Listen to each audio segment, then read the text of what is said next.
আমাদের দেশে ভালো ভালো ডাক্তারও আছে, কথা কন না কেন? আছে না? সব ডাক্তার খারাপ এটা চিন্তা করার কোনো কারণ নেই। এখানে দুইটা বিষয় মনোযোগ দেন। এক নাম্বার, ডাক্তার যদি টাকার বিনিময়ে অথবা কোনো উপটোকনের বিনিময়ে কোনো কোম্পানির নির্দিষ্ট কোম্পানির ওষুধ লিখেন, এটা গোশ হবে, হারাম হবে। কি হবে? গোশও হবে, হারাম হবে। কারণ এই ডাক্তার নিজেও জানে না এই ওষুধের মান কতটুকু সঠিক আছে।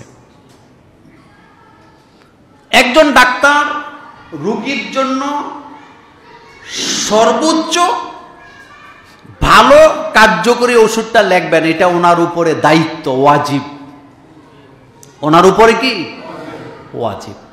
একটা কোম্পানি এসে ওনারে অফার দিল যে আপনি আমাদের ওষুধ লিখবেন, আপনাকে এই দিয়ে গেলাম, আবার ভবিষ্যতে দেখা করব। কিন্তু ওই ডাক্তার জানেই না ওষুধের মান কি। আমাদের দেশে যারা ফার্মাসিউটিক্যাল ব্যবসা করে সবাই কি ফেরেশতা?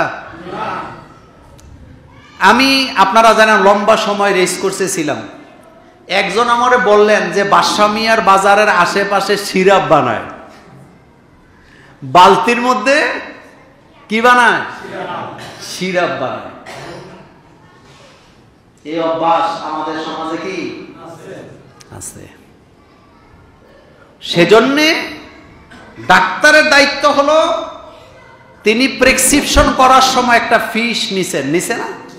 এই ফিসটা হলো ওনার মেধার, ওনার সময়ে, ওনার শ্রমের বিনিময়ে উনি মেধা দিছে, শ্রম দিছে, সময় দিছে। আপনাকে প্রেসক্রিপশন লিখে টাকা নেবে, না জায়েজের কিছু নেই।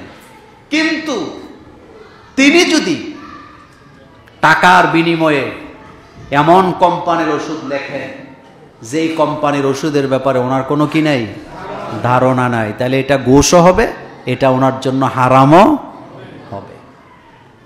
সেজন্য ডাক্তারি এটা মহান পেশা। শুনেন, একজন ডাক্তার যদি সঠিক পথে থেকে ডাক্তারি পড়ে, ওই লোকটা রাসূলুল্লাহ সাল্লাল্লাহু আলাইহি ওয়াসাল্লামের সাথে জান্নাত পাবে। এই ব্যাপারে আরেকদিন একেবারে বাদলিল আপনাদের সামনে উপস্থাপন করব।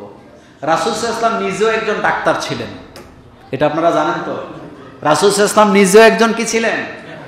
ডাক্তার ছিলেন। আমি আপনাকে 100 হাদিস দিয়ে প্রমাণ দিতে পারবো রাসূল সাল্লাল্লাহু আলাইহি ওয়াসাল্লাম একজন ডাক্তার ছিলেন। রাসূল রোগীর চিকিৎসা করেছেন এবং এই রাসূল সাল্লাল্লাহু আলাইহি ওয়াসাল্লাম আমাদেরকে শিক্ষা দিয়েছেন, রোগীদের সামনে নেগেটিভ কথা বলবা না, পজিটিভ কথা বলবা। রোগীর মাথায় হাত দিবা, দোয়া করে দিবা, রোগীর মন ভালো হলে অর্ধেক রোগ এমনি ভালো হয়ে যাবে। আল্লাহর নবী যখন রোগী দেখতে যাইতেন, মাথায় হাত ধরে নাম ধরে দোয়া করে দিতেন। এভাবে মাথায় হাত দিতেন, আল্লাহ রাসূল দোয়া করতেন, আল্লাহুম্মা আশফি আব্দুর রহমান, আল্লাহুম্মা আশফি জায়েদ। এইভাবে করে দোয়া করে দিতেন। আল্লাহ রাসূল নাম ধরে ধরে দোয়া করতেন, আল্লাহ তারে সুস্থতা দান করে দাও। আর রাসূল ভরসা দিতেন। কিছু কিছু ডাক্তার আছে দেখবেন, আপনি গেছেন, ওষুধ দেওয়ার আগে অর্ধেক রোগ নাই। কেন? কারণ সে আপনার সাথে ভালো কথা বলছে, আচরণ করছে, মডিফাইড করছে। আবার কিছু কিছু ডাক্তার আছে ভয় লাগায় দেয়। এক রুগী আমার পরিচিত, তিনি এক ডাক্তার দেখাইছে, ডাক্তার বলছে তোমার ক্যান্সার। রুগী অর্ধেক মরা, খাওয়া দাওয়া শেষ। এই রুগী আবার ভিসা টিসা করে ইন্ডিয়াতে গেছে। ইন্ডিয়াতে যাওয়ার পরে ওরা ওষুধ লিখে দিছে আর বলছে আপনার কোনো ক্যান্সার টেনশন নাই, এই ওষুধ খান, আপনি ভালো হয়ে যাবেন। 60 বছর আগের ঘটনা, লোক এখন দিব্যি ভালো। এরকমের ডাক্তারও কি আছেন? ডাক্তাররা এই সেবা আমি আপনি পারবো না, এটা মহান পেশা। কারণ ডাক্তাররা রুগীর কি করেন? সেবা করেন। নার্স যারা, ডাক্তার যারা, তারা রুগীর সেবা করেন। এটাও সাদাকা, এটা মহান পেশা। এই পেশাকে পবিত্র রাখা এটা তাদেরই কি দায়িত্ব।